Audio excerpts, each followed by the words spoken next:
What it do, y'all? It's Cal's RC Adventures back out here with a servo saver update. What I end up doing is went to my stash and found my hot racing servo saver. I was ready to order one last night, and then I thought about it, like, hold on here, I already have one. Now I was like, man, I hope I didn't throw it away. But luckily, I keep my junk sometimes, and I found it. So anyway, I took it apart. It was a bitch because this V4 V5s have the fixed servo saver, and it's not an adjustment. And took it apart. I was trying to unscrew it, and it was a pain in the ass because we look online in the diagram in the manual, it has an O-ring in the threads, so it won't back off. You know what I'm saying? So I'm here trying to took a wrench and trying to take it apart, and um could get loose. So I get some vice grips and I got vice grips and I had to clamp it in and took it loose and whatnot. And it was crazy. Anyway, the spring I noticed something on the newer style V4s, V5s. They did update the spring. This is off of V3. So probably on the V1, V2s, V3s had this type of spring. The newer style has a thicker and a little bit taller spring. So, and I felt the tension on it. So, the new style spring does have a lot more tension on it. So, what I end up doing is, because old style, you could adjust the servo saver, just a spring on there, you know what I'm saying, tension on there. But if I felt the new spring that's got a lot more tension. So, what I end up doing is going back with day style and using a hot racing servo saver. So, hopefully, that's have too much flex, but it still works. You know what I'm saying? Downside using an aluminum servo saver is it doesn't. It takes a little bit harder to flex. So like if I had it in my crate, and I had to kind of have it kind of loose so it still flex because you get a hard hit. You put out a pressure on a servo saver, you'll kill a servo. I mean, you put out pressure on the servo, you kill a servo. You know what I'm saying? On a hard hit. So hopefully, it works, but still flexes, so it won't, you know, put strain on that servo. If not, I will go back to the old style and probably use that same spring, but I could adjust it, have it less tension on there. You know what I'm saying? So hopefully, I saw the issue of not too much flex on that saver, but the aluminum one. You know what I'm saying? So, because when I bashed last time, I noticed I wasn't getting good steering response. I'm like, what the hell? Like, it turns good sitting, but you drive it and try to turn it, it wasn't doing that for me. I'm like, I knew it was a servo saver doing that, you know. But it was just, you see my last video, it was just flexing so bad, you know. It's crazy. Like, if they use a harder plastic, maybe, I don't know if they could improve on a servo saver or not, but yeah. But they don't have to take vice grips just to loosen it up because that O-rings on the threads.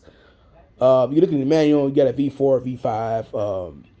Um, they show you a diagram of the servo saver. That's O-ring on the thread, so you tighten it up and it won't back out loose. You know what I'm saying? But it was a pain in the ass just to loosen that piece to get that nut off, so I could take it apart.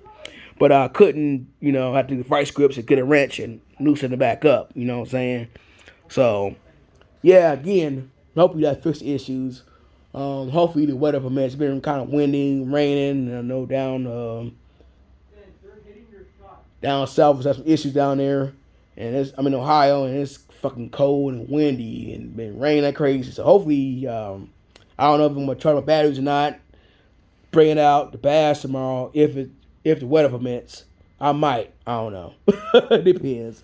But I might go ahead and charge it. If I don't bash, then put back on storage mode and wait for another day to bash. You know what I'm saying? But anyway, um, if you're new to RC world, you know what I'm saying, or in hobby or get into the hobby, Good tip, if you take yourself apart, you know what I'm saying, make sure all your screws are on the area you can see where it goes to, you know what I'm saying? So being organized is key. So you won't have screws that go to the wrong places, probably too long, too short. Also, take your time. You know what I'm saying? So don't be in a hurry. Take your time. If you have any questions about taking it apart, look at your manual. Or if your RC doesn't cover the manual, go on to the manufacturer's website. You could download the manual, or you know what I'm saying, or look on their website on your phone, computer, laptop, whatever, and look at diagram, and that could be a these are pointers of how to take it apart or put it back together. You know what I'm saying? Or like I said, what diff fluids that's coming factory. Then you decide what you want to do to tune your diffs. Shock oil. You know what I'm saying? So look at your manual. Look at the explode view diagram of your parts, so you know how to take it apart, put it back together, so forth. You know what I'm saying? So if you have a problem and you try to fix it yourself, it'd be a lot easier than to take it to your hobby shop and spend some money. But still, support your hobby shop, local hobby shop, and whatnot. But for me personally, I like to work on my own RCs. As for soldering electronics, I take it to the hobby shop that they do soldering and stuff. I think I'm not really into soldering. I know I can look online and probably learn that shit, but I don't mind taking it to the hobby shop, and they do goods for me, and usually pretty quick on doing a solder job and get it done. But anything else, maintenance and stuff like that, I do myself. You know what I'm saying? I don't take the hobby shop, ain't nothing hard. And like I said, I'm in the automotive field as a machine operator. Um, I do stuff every day at work. You know what I'm saying? So this is nothing for me. I work on machinery as my day job and part time security of the world, Craig. You know what I'm saying? On the weekends. But my main job is machine operator, skilled trades. So this stuff is a nothing to work on.